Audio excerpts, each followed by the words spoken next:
What is it like being a Jamaican in Mallorca? Hi, I'm Xavier Murphy, the founder of Jamaicans.com. And today in Jamaicans to the World, I talk to Sean and Glynis, Jamaicans who are living in Mallorca. Welcome, Sean. Welcome, Glynis. How are you? Fine, Xavier. Thank you very much for having us here to talk about Mallorca and Jamaica. Thanks, Xavier. Mallorca, paradise, just like Jamaica. All right. I can't wait to get into this, but let's start at the top. So, Sean, Glynis, which part of Jamaica are you from? And I'm going to start with Sean first. Yes, so you should. I was born in Spaldings, in the Percy Junior Hospital in Spaldings. My parents were teaching at Knox at the time, but I then grew up in Mandeville until I was about 13. So from Clarendon to Manchester. All right. And I know your sisters, maybe different stories. So, Glynis? I was born in Mandeville. So that's where I started my journey in Jamaica and ended it. Mandeville and Mandeville. Well, good. I have a lot of Clarendonians on this show. So I'm sure they're going to be bigging up themselves when they hear Sean say, Spaldings, which, funny enough, my mother's side of the family is from Clarendon, and I know Spaldings. So great. They're going to be bigging up. All the Clarendonians going to be commenting. So I'm going to go to you, Sean, because I know you had a taste of some high school in Jamaica. So which school are you representing?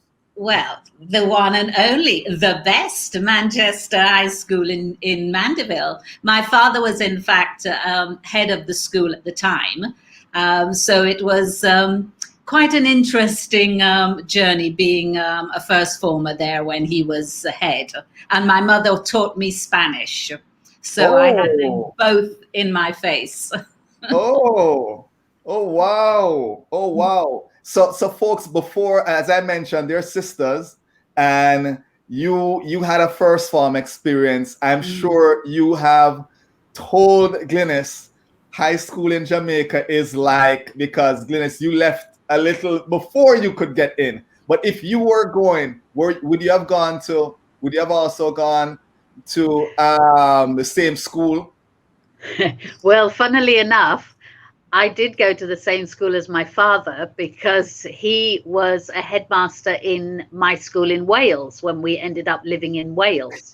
So just as the stories, I'm sure many a Jamaican has experienced his beautiful presence as an educator, because he was a most incredible man. As a pupil at a very large comprehensive high school in Wales, and it was brand new. There was more than 1,000 students there. My dad really took them by storm. So I was proud to be his daughter. It was a bit off-putting at times because he was too much. He ended up getting sacked from that job.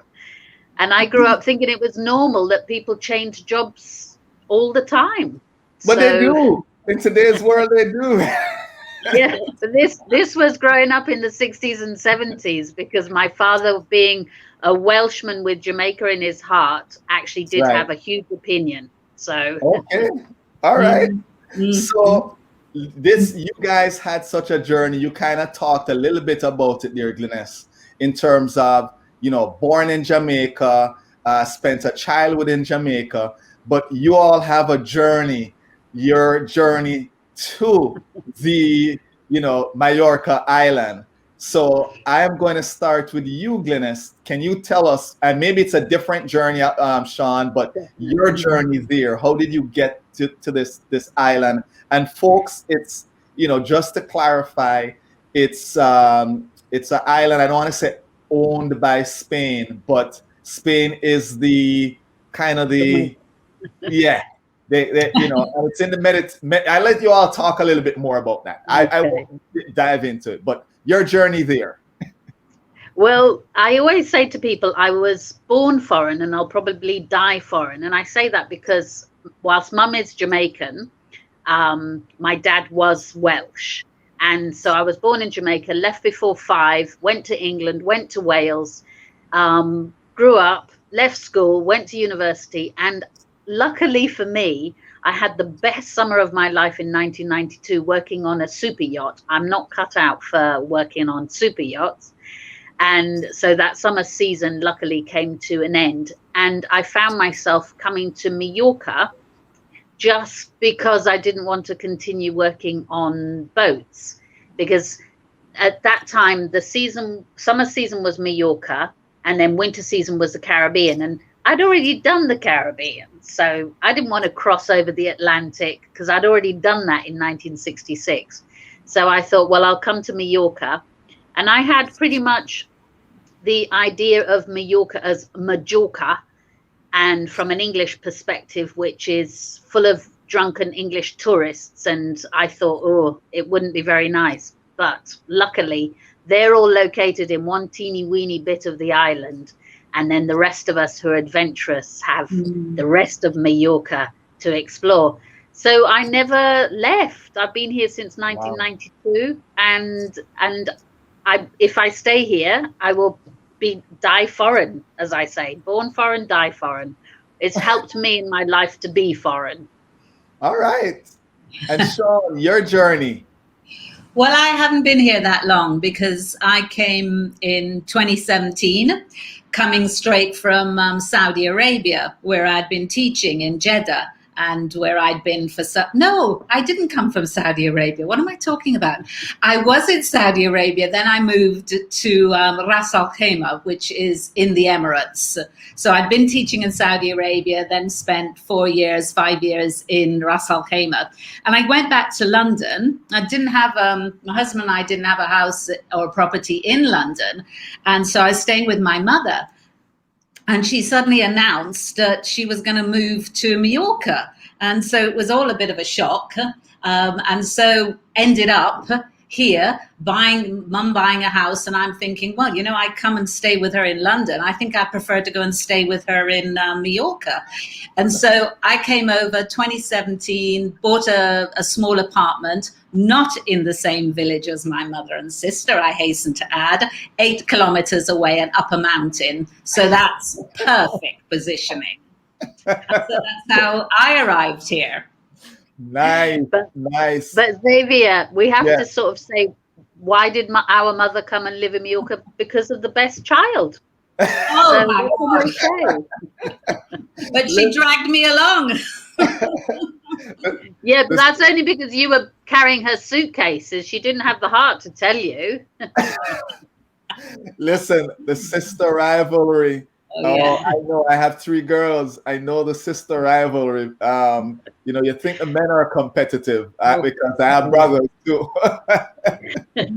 So it sounds like, in terms of getting there and settling there, there is no real barriers per se.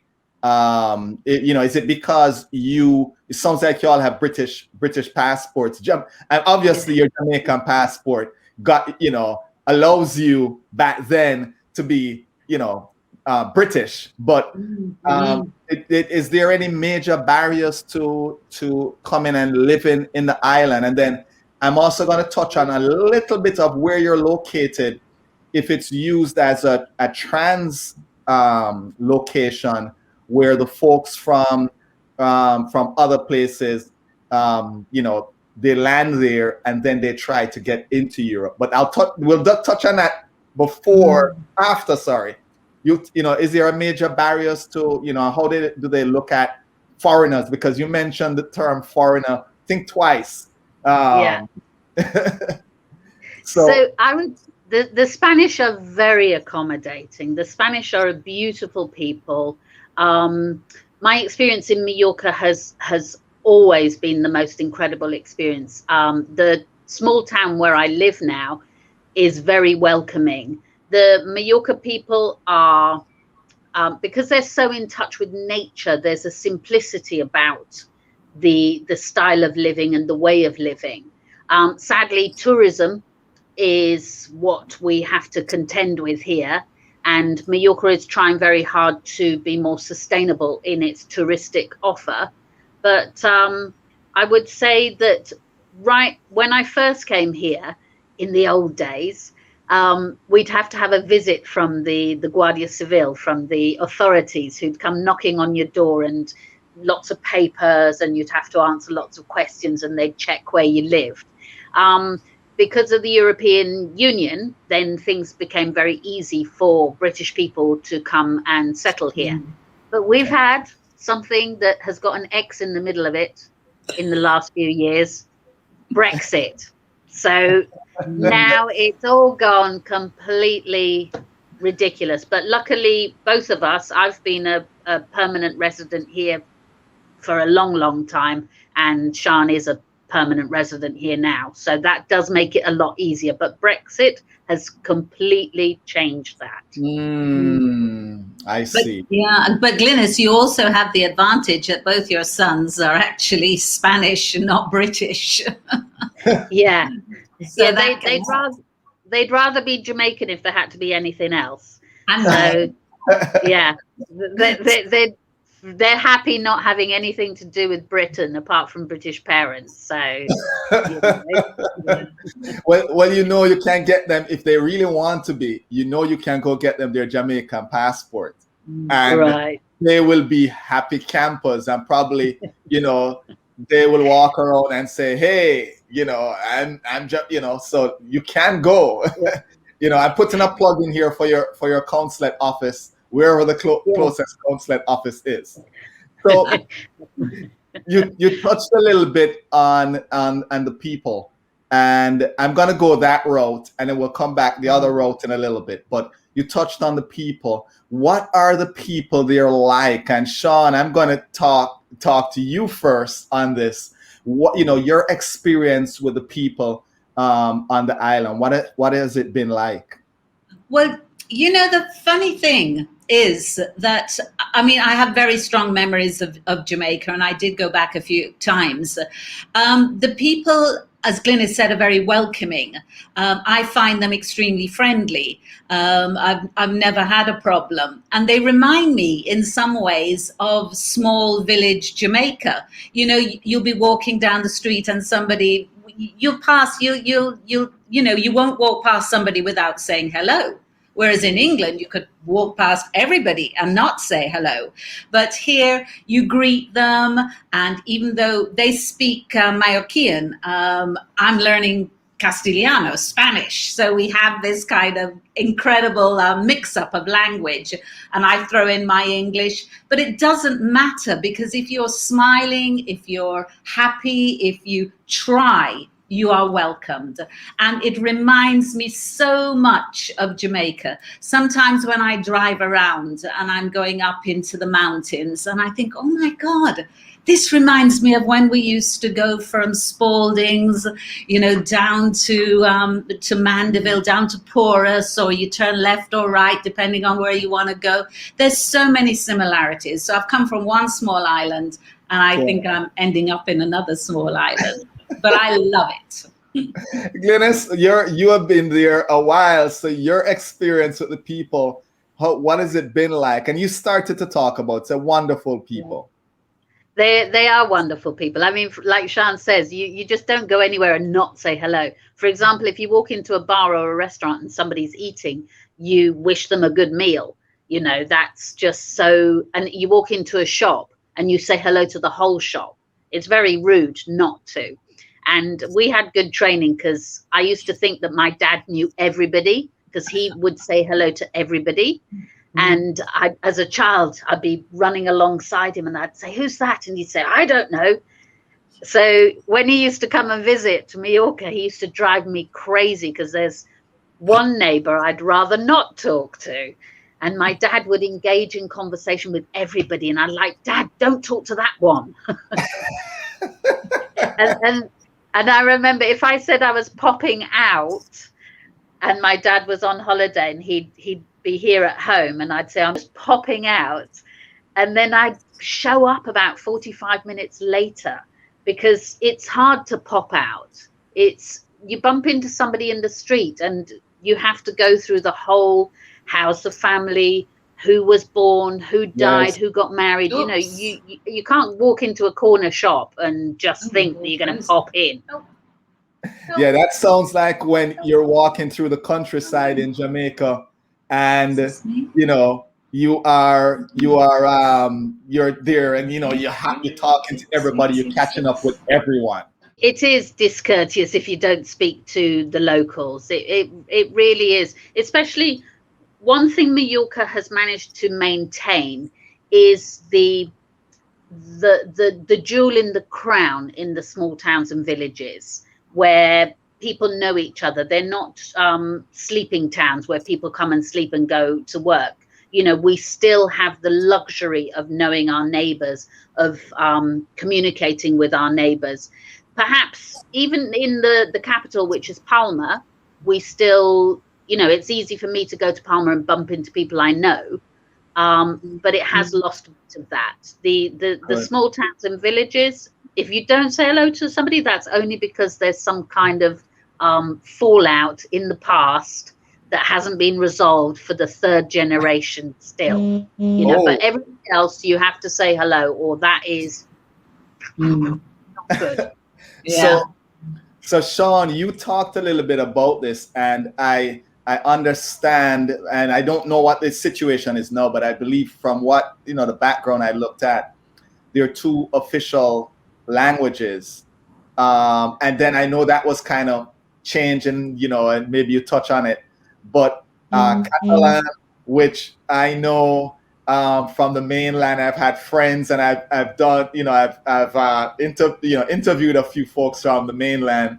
And I know there's some controversy. I don't want to get too deep into it, but I understand Catalan is the language there, Spanish and English. And so, how are you navigating through that? You know, Sean, you're new there, and so which one are you learning? Are you learning Catalan? Are you learning Spanish?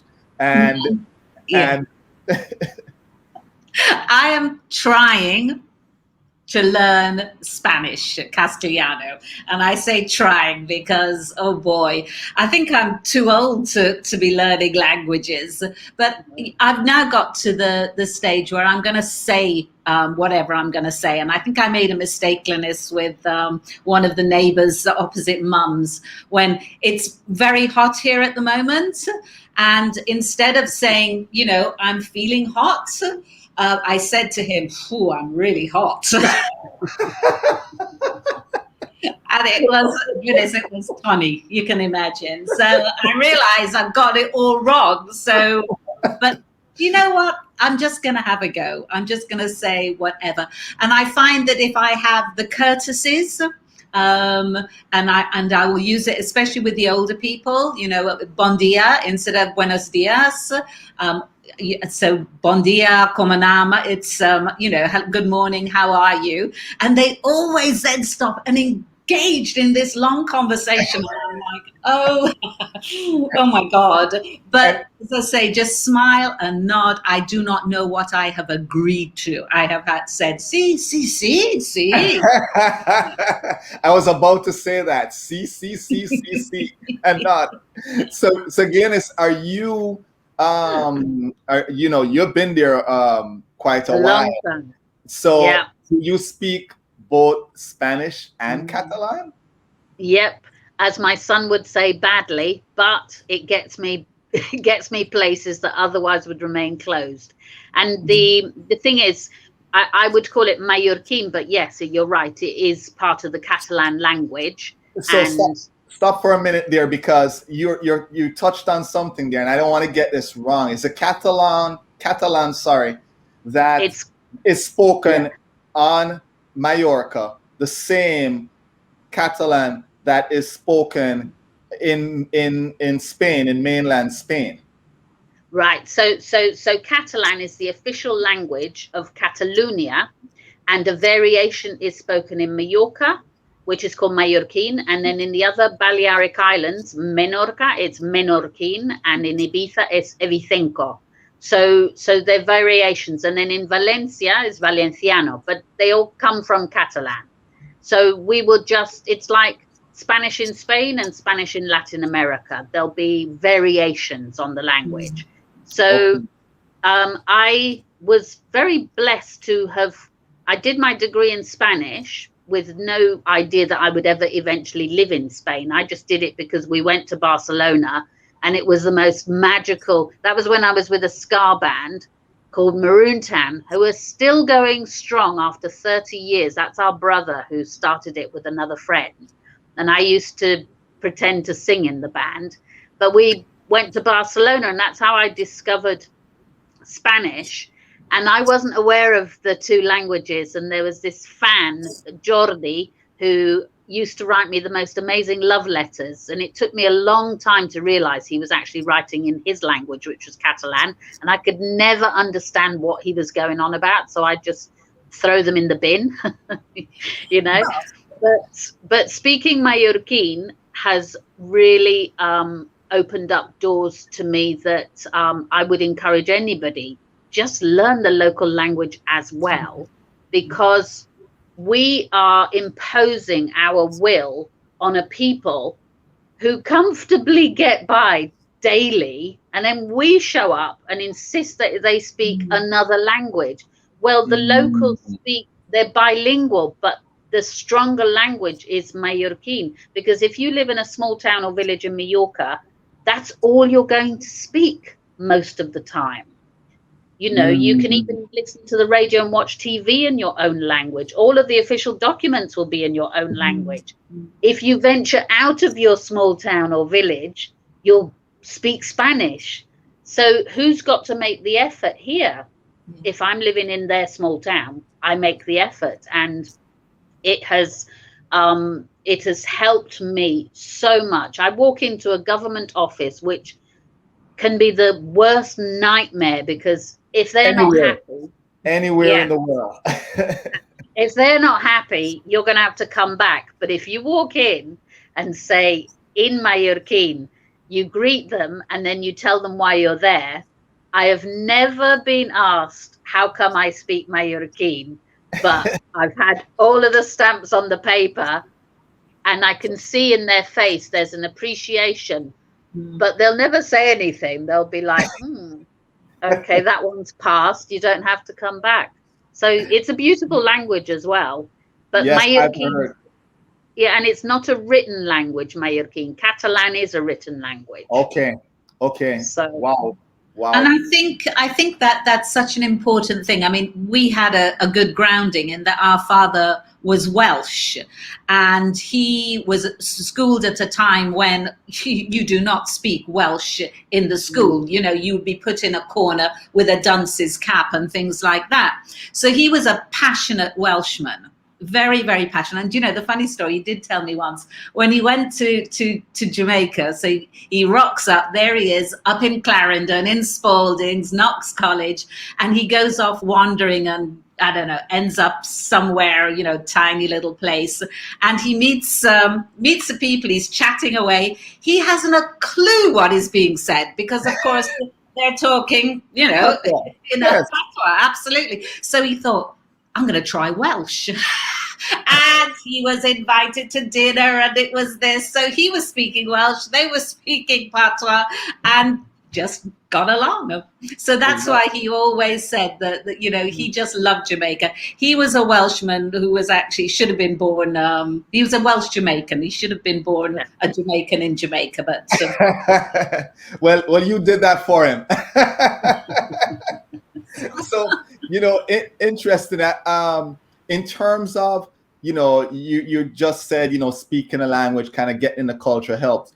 I'm sure some of the folks may think, you know, again, you have the great accents, you know, you say anything in the British accent or close to the British accent, for me, I'm convinced you're correct. It don't matter what you say, right? As long as it's in a British accent, it's correct. But I'm sure, you know, when you got there, you got to know folks, you may have mentioned to a few of them, I am actually Jamaican. And when you do, what is the typical reaction of the folks there when you actually, and I'm sure it's typically a deeper conversation than, the hi, hello on the street. What's the typical reaction? And I'm going to start with you, Glynis, in terms of what's the typical reaction? I have to tell people this all the time because I get so riled up when people say, eres inglesa. Oh, you're English. And I really can't bear that. So I'm constantly telling this. In fact, just 2 days ago, I was still arguing with my friend of 20 odd years who still calls me English, and it drives me crazy. So one beautiful thing is the fact that even the young kids, when you say Jamaica, they know where it is, and they know that Usain Bolt and Bob Marley, and Bob Marley's been dead all of their lives. Yeah. It's not like they grew up with Bob Marley like we did. Young kids, they know where Jamaica is. So soon as I say that, their eyes light up and they're like, Bolt, Marley. so it always adds a little bit of, credentials to me. If I say Welsh, they've got no idea. Welsh? What's this Welsh? And then I have to say a footballer. What about you, Sian? Well, you know what? I've had that all my life. Coming to England, you say, "Well, I'm Jamaican," and I've never really considered myself anything but Jamaican. So it really would get me. They'd say, "You're not," and I say, "I am Jamaican," and always pushing because I want them to say, "Why do you not think I am Jamaican?" But I had that was when I was much younger. I remember I was in England, in London at the time of a lot of sort of racial tension, Enoch Powell, Rivers of Blood, etc. So that happened then. But when I trained to be a teacher, and my first teaching practice, I remember going into school in Ladbroke Grove and talking to the kids, and they were saying, "So where are you from, miss?" And it was a lot of Afro-Caribbean, particularly boys in the class. And I said, Jamaica. So remember, these kids are born and bred Londoners. They don't know Jamaica. So they were like sucking of the teeth and everything else, and saying, where are you from? So I thought, well, this is where I'm going to have to exert my Jamaicanness upon them. I'm actually talking the lingo. I remember once I did, a really bad class, and I loosed off, and the next thing I'm greeted in the playground by this mother, and she looked ferocious. She had a scar down her face, and she really was frightening. And she came up to me to say that, so you think you're Jamaican, no? My son come home and tell me, say, I'm a Jamaican teacher. What you talk about? And oh my God, what do I do here? And so anyway, you smile, you laugh, and I told her where I was from. Guess what? She was from Clarendon too. So we were the best buddies. And then she said to me, anybody trouble you here, you come get me. I will sort them out. All I could see was this scar on the side of her face. You made a friend. I did. Absolutely. Yeah. But the best, do you know what? As Glynis says, you just have to say Jamaica. I think the best experience for me was when I went to teach in Saudi Arabia. And I was in the middle of the desert. I mean, the desert is huge. So we'd gone off. It was the weekend, and the weekend then used to be Thursday, Friday. So there were two cars, and we'd gone into the desert as it was getting, dusk, to have a picnic. And we set up the picnic, and the next thing, over a sand dune comes this GMC. They called them gypsies, big people carrier, and I couldn't see anybody driving it. And it was full of kids. And then I realized that there were women, adults, because they were wearing the abaya and the scarf. And anyway, I thought, why? the whole desert and you decide to come here. But actually they slowed down, they all shouted hello, hello, and then went off. The next thing, coming over the dune was this whole long line of kids, and the little boy, whom I realized had been driving the GMC with all these people in it, he's asked me in sort of limited English, could we come? Because he wanted us to join them, but just the women. Remember, this was just women. So myself, my friend Heather, and my son, who was 11 at the time, went over. And there we found this beautiful mat on the ground, and there were 4 ladies.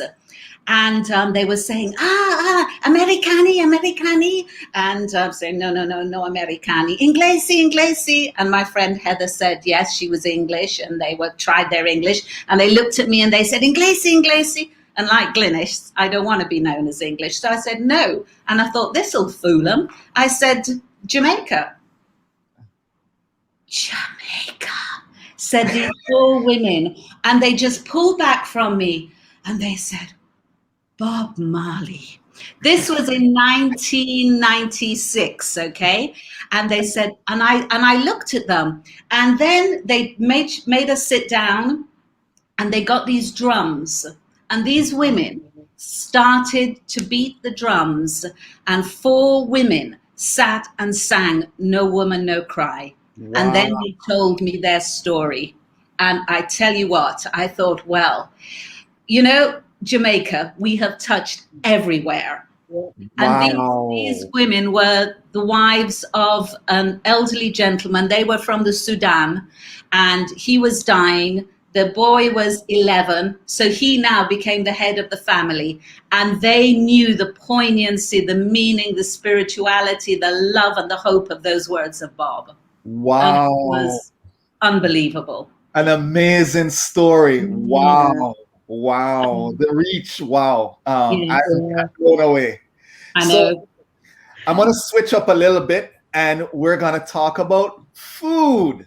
Oh, so what would be that one thing that if I was to visit, or any of our viewers were to visit Mallorca, that you would say, Xavier, you have to try this? I know I'm limiting it to 1, but you know, if you want to go 2, that's fine. But you may, you know, we can't go more than 2. Oh my God! You, Glynis, I want to start with you. What would that one thing be?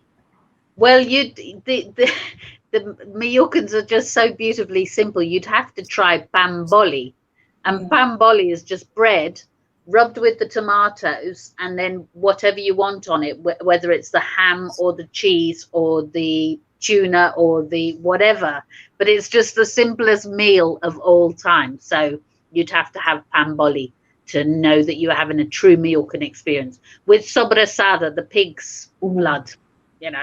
The pigs, wait. Let's go back to the pig's blood. So in Mallorca, every December will be what they call the killings. And so they'll take the fatted pig and they'll string it up and they'll kill it. And I remember this family used to look after my son Noah, and Noah was 5-6 years old. And I went to pick him up, not realizing that they were into the killings. And there he is, the big, huge pig is hanging. And he was delighted to be helping cutting it up, because that would feed the family for the whole following year, because they use every bit of it. So the sobrasada is the meat, all of it stuffed into the sausage, and we had some recently, which I must say was very, very nice, with honey. Okay. All right. And John, what would you recommend? Well, I mean, rice, no? I'm coming from Jamaica with our rice and peas. So paella, definitely, which has got everything thrown into it. So if you give me anything with rice, I am happy. I mean, I would love if they kind of had a bit more pepper and kind of did a jerk chicken kind of thing. But no, I'd have paella, definitely. Yeah. So do you get your Jamaican fix of anything there, or is it that you you know, order on Amazon or order somewhere else, and they ship over the canned ackee or the canned callaloo and so on. It was easy before Brexit because Yeah. anybody coming, you would just, you know, you'd say, look, imagine Sainsbury's, a supermarket in London, they have tin ackee. So, I mean, and of course, my brother lives near Brixton, but you would get Jamaican food, you know, you'd be able to buy things. So they would come, they would be bringing the yam, they would be bringing the can. Oh, wow. Oh, wow. Oh my God. Yeah. If somebody had come from Jamaica to London and then coming on, you'd have, guess what a round thing in the aluminium foil would be. I don't know how old that breadfruit was, but it would make the journey. But definitely ackee. Oh my goodness, ackee. You know, Wow. but now we have Brexit, so you're not allowed to kind of bring food in. So I don't know what's going to happen. Oh man. Oh man. And we've got COVID, so we've got no visitors coming. So No. what can we say? We're hungry. Feed us, feed us. But you know, speaking of which, you are Glynis, you know, I mean, you both know the island, but Glynis, you have been there. You have a business that you run there, and well, let me go off in a little bit now. You do weddings there, which should be very interesting, and so you know the little crevices, the little corners, the beautiful spots, and everything like that. What has that experience been like, doing weddings and running a business there and so on? Well, don't get me started on running a business in Spain. Today, actually, I've been doing my tax return because we get to do it 4 times a year, plus the annual tax return. And we get to pay for the pleasure of waking up in the morning before we start our business. But apart from that, I'm a celebrant, which means that I create beautiful ceremonies for all of life's wonderful moments, including weddings, baby blessing namings, and celebration of life. So the wedding industry has been going from strength to strength because, like Jamaica, we're a destination wedding. We're also close to Britain and close to anywhere in Europe. So we really were growing strong. And then last year, I discovered that having a business that is sustainable would probably be better. Because, of course, I did 3 weddings last year instead of 50 because COVID brought us to our knees. Yeah. So, but the good thing about change is, of course, whereas the Spanish haven't known, because I'm in a profession that's not recognized as a profession in Spain, so I'm a pioneer of change, which can be quite lonely and frustrating, but I see the change. So, you know, I'm moving towards that. So the Spanish themselves are now going to be demanding more personalized ceremonies in these important moments in lives. They're still very religious, very Catholic here, but that is changing, just like it changed in Britain and just like it changed in Australia, where the celebrants profession began in the 70s. So I'm now looking at death, because we all die, so I have a guaranteed customer base in front of me. So and then Sean, you're a teacher. You're still teaching? No. Had enough of that. Gave that up. I am retired. Okay, well, good. I hope to get there one day. Yeah, so I have a book inside of me, actually. I think I've got 10 books inside of me, but I haven't started writing one yet. So Glynis, I want to come back to you because, you know, doing weddings, you know, and Sean, I'm not trying to sidestep you because you're married, but I'm going down this single road. You've done the weddings here, and I believe you're single there. And I am indeed. And so, you know, I'm sure it must be interesting. I've heard folks that say, listen, dating in this particular country, it's very different than dating in another country because of the customs or, I remember one conversation where they said the chase is a little different, and depending on your nature, you either like it or you don't like it, and that's how Jamaicans are. We're black and white. There's no in between. We love it or we don't love it. So, talk to us a little bit about the customs of dating and so on. Well, sadly, I'm over the age of 50, would you believe? And I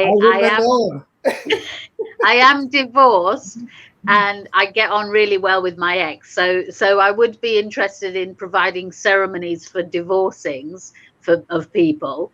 But apart from that, everything's online. So I have had quite a few couples who have met online, and surprisingly, they've been young as well, which did surprise me, because I thought I would have thought young people find it easier to meet. And so I'm not really enamored of online dating in Mallorca, only because I know a lot of people.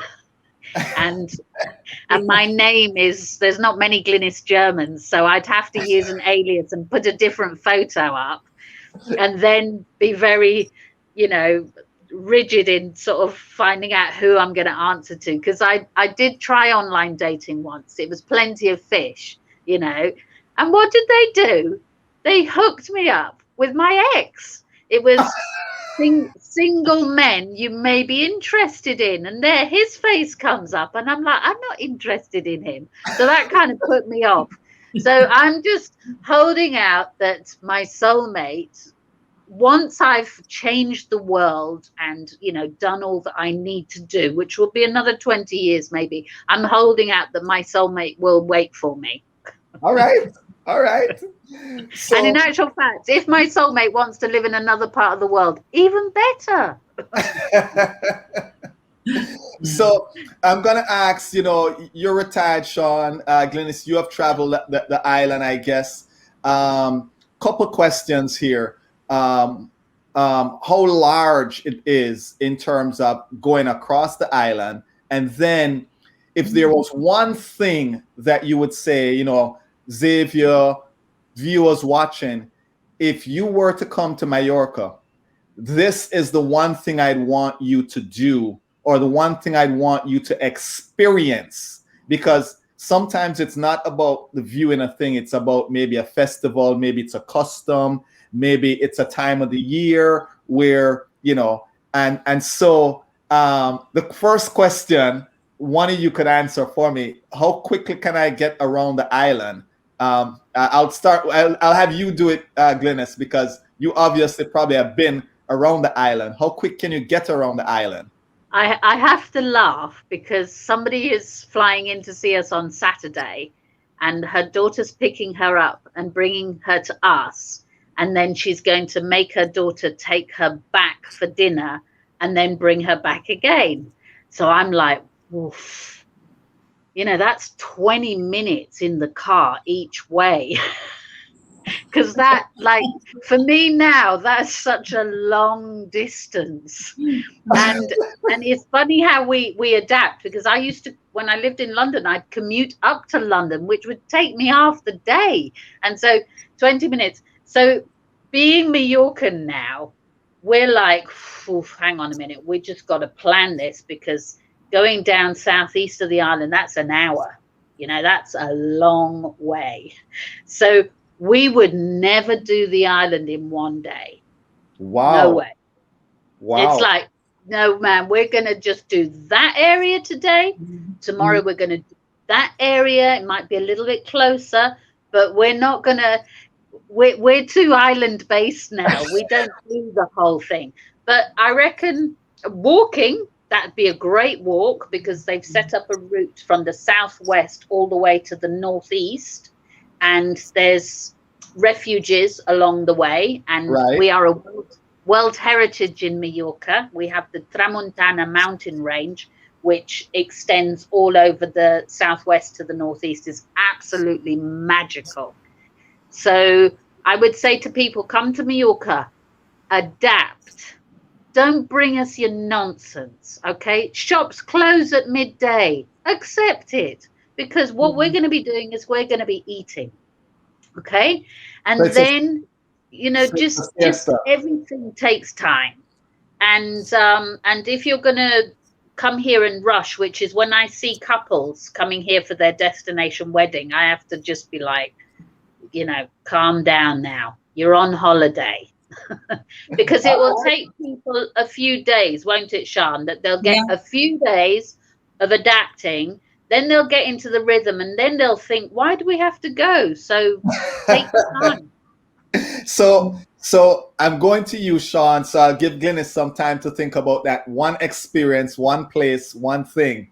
You've had some time to think about it, and I don't know if you've come up with anything. Well, this is, you know, Spanish people love fiestas. They just adore them. I tell you what, they have a saint or a holiday for 366 plus days of every year. So in my village, which is actually at the foot of the Tramontana Mountains, we have a 2-week fiesta in, oh God, when is it, Glynis? August. July, August.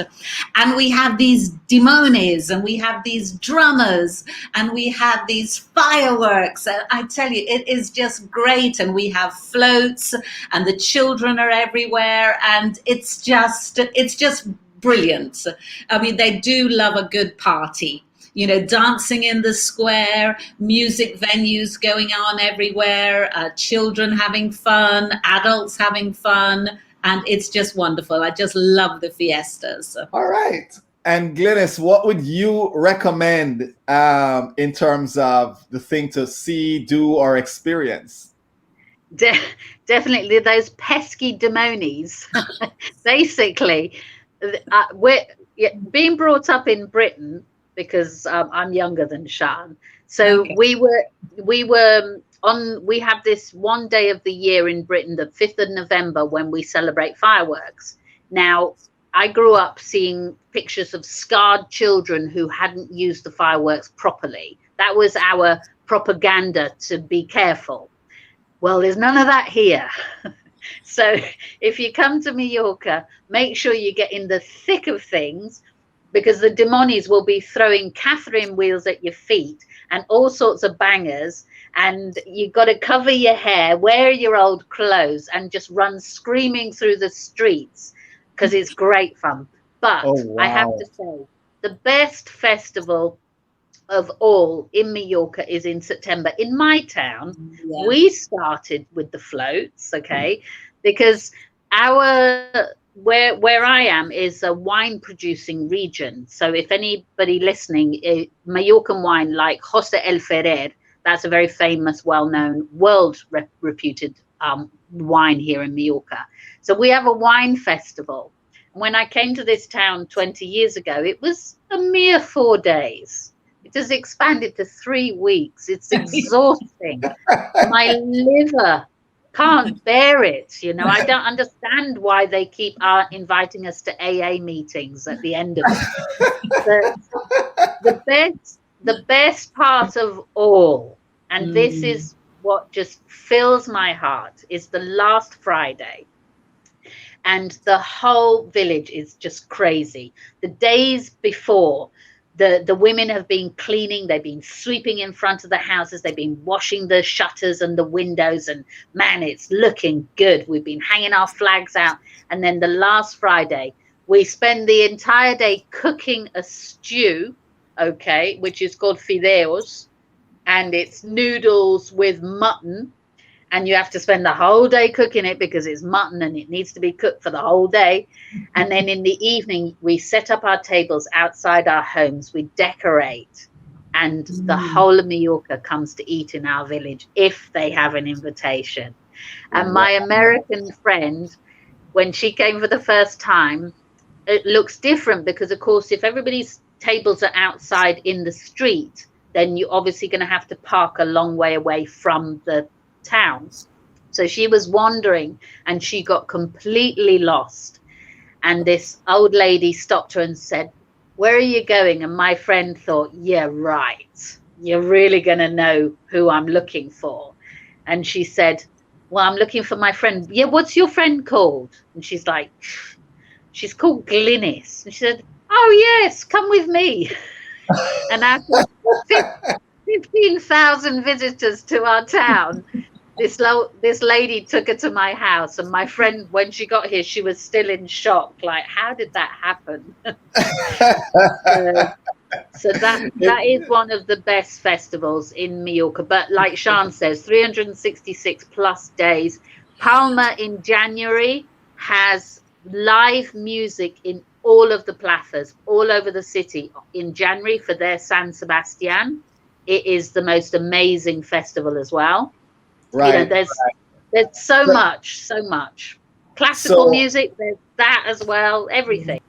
So in terms of music, are you hearing any reggae there, or is it, I mean, I know you said it's an island, and I think a lot of islands now kind of take on this reggae, to kind of give that laid back feel. And I know it's a popular tourist spot. In fact, I think I read somewhere where the airport in Mallorca it has more visitors than the airport in Spain.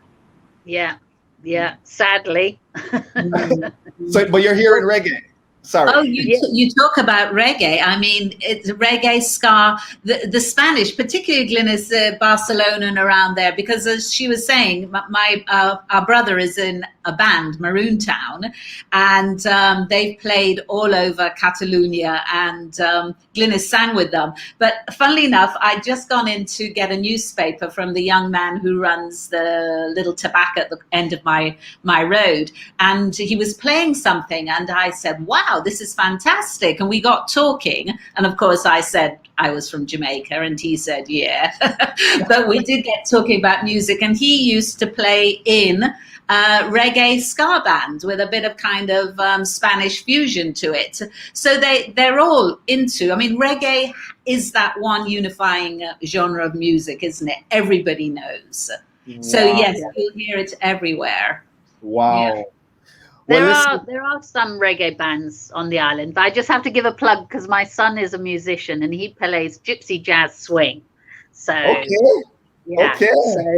but you can hear any genre of music. We've got some African brothers who are living on the island who are bringing their music, which is always just a beautiful fusion of everything. And there's a classical interest, anything you want, you can hear it. Good. And the thing is, a lot of these things are free. Yeah. This is the most amazing thing, is that we haven't, you don't have to pay a lot to get some culture. It's free. It's what it should be. The music of the people are going to hear it. Wow. And with our fiestas that they put on, they provide you with so much entertainment. I mean, from classical, the everything, and free. Wow. In terms of, and listen, you guys have provided such great information. I know I typically, try and keep it to about 40 minutes, but this has been really good and the conversation has been really flowing. But you touched on something there that I wanted to touch a little bit on, and then I'll get to like the final questions. All right. So I got 3 more questions. I promise. So how diverse is the island? You spoke about, your some African brothers that are there playing and so forth. And, we have diversity with you guys in terms of country, Jamaica, but how much more diverse? Again, I'd mentioned earlier, you're kind of out there in the middle of the Mediterranean. And so it might be a point where folks, on boats come out to, so how diverse is it in terms of countries and in terms of cultures? Well, the European diversity is well represented. There is a large British population here. Sadly, the British tend not to integrate so much. And the same goes for the Germans. That's not entirely true, but that is certainly the experience. There's a lot of Latin Americans who have come to Spain and who have come to Mallorca rather than go anywhere else in Spain, because we are a tourist destination, so people would have come for work purposes. Diversity, yes. Inclusivity, sadly, very, very lacking in the country as a whole. But I was on a walk with my friend a few months ago, and a local school up in the north of the island were coming back from the walk we were just about to start, and the two of us sat on the wall waiting for them all to come past, and it was beautiful just to see all of the shade of color in a small town school, which 10 years ago didn't happen. And to see that now, it's the next job is, how are we going to be more inclusive in this country that some people still think that, you know, being Spanish is being of one color. Well, like we say in Jamaica, out of many, one people, you know. Same thing here. Anything to add to that, Sean? I know, again, you're the new resident there. Yeah, no, yes, it is true. But again, yesterday, because it's summer school's out for the summer, and they have summer schools, and I was sitting in having a coffee, as one does every morning in the plaza, and a group were going up to the theatre, and it was just wonderful seeing such a mixture, which you wouldn't have so much seen here some years ago. But it was lovely, and they were all chit-chattering away, and it's wonderful. It really is. But inclusivity, respect, and more Jamaicans, for goodness sake. Well, we'll show them how to do it. well, you know what? I when I heard about the island, I was like, this is intriguing, and I'm gonna have to try and make a stop there at some point in my life. Definitely. So I'm winding down, as promised. I'm winding down. The first of my last two questions is this one. It's a scenario. You land in Jamaica, and you get off the plane. What is that first thing you are doing? Whether it be I'm visiting here, whether it be I'm eating this, whether it be I'm going to the beach, what would that first thing? And I see, Glynis, you are bubbling and ready to go. Yeah. What would that? The patty and the grape drink, man. I gotta have my patty. That's my first thing. I'm not even going to leave the airport. I want you to bring that to me, because I am going to eat the patty and drink the grape juice. All right, we know what to bring. We know what to bring for you there to Mallorca. Yeah, definitely. Patty, most definitely a patty. But I think I would get down. I don't know. Do you still get down the steps at the airport in Kingston? You go into the things nowadays. Yes. I would just breathe in that air, and I would just listen. You know, as you drive from look how long ago I was there. When you drive from the airport in Kingston, you go along Rockford and you go all of that way. And it's the noise. I just want to hear the noise, and I want to see the people dancing. I want to see those Rasta carts. I want to have snow cone. So I really want to, but those were my vibes. I don't know how it's changed. All right. Well, listen, you still walk off, and you can still smell, breathe the air, and so on. So, all right. So my last question is this one, and I'm sure if you have seen any of the videos, you know what it is. And before I do that, though, do you guys have any words of advice, any closing thoughts? Because the next question is it. Any advice? If you come to Mallorca, get yourself a Mallorcan best friend to learn the language. Yeah.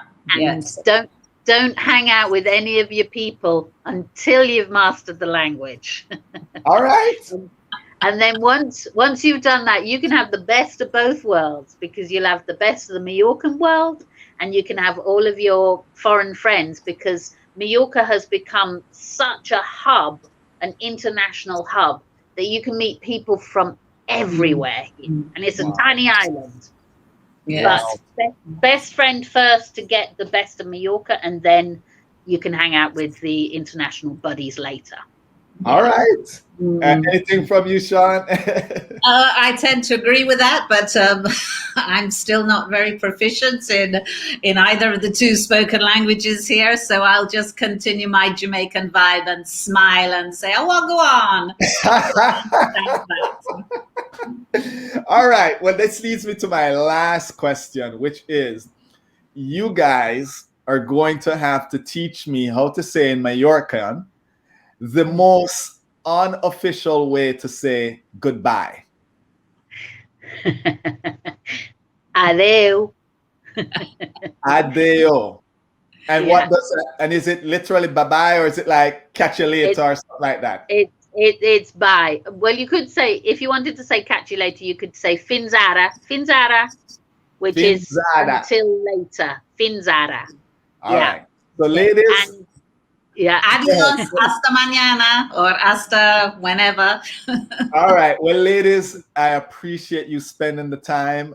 Folks, if you are in Spain, you got to go out there and check out the Mallorca Islands. And listen, I'm putting it on my list. So it is Finyaca? Finzara. Finzara. Adeu. Finzara. Finzara, ladies. Finzara. Thank you. Show some love now. Hit that like button, subscribe to our channel, and hit that notification bell. That way you don't miss a video.